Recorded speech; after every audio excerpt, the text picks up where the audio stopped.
Bible మనకు నేర్పించిన గొప్ప పాఠం.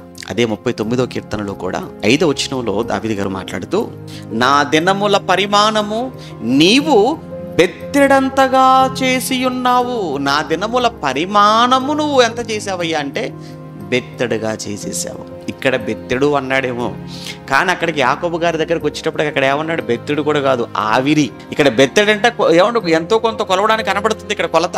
అక్కడికి వెళ్ళేటప్పటికి అన్నాడు నో మోర్, వద్దురా, బెత్తెడు కూడా నీకు చాలా ఎక్కువైపోయింది, ఎందుకంటే బాగా ఓవర్ అయిపోతున్నారు మీరు, కానీ ఇంకా ఎక్కువ ఇచ్చేసాను అనుకోండి ఇంకా ఎక్కువ మూటగట్టేస్తారు పాపాలు. నాకు మిమ్మల్ని ఎంతకాలం అని భరించాలి, ఇంకా ఎంతకాలం అని చూడాలి, అందుకే ఆవిరిగా మార్చి పడేస్తున్నాను అంతే. అలా కనబడతావు, అలా మాయమైపోతావు. ఈ రోజు ఉంటావు, రేపటికి మాయమైపోతావు. ఈ క్షణానికి ఉంటావు, మరుసటి క్షణానికి చావు వార్త. ఎన్ని వినట్లేదు మనం, ఎన్ని వినట్లేదు, రోజు ఎన్ని చూడట్లేదు. మరి ఇవన్నీ మనం వింటూ కూడా, ఇవన్నీ మనం చూస్తూ కూడా మనలో మార్పు రాకపోతే ఎందుకండి?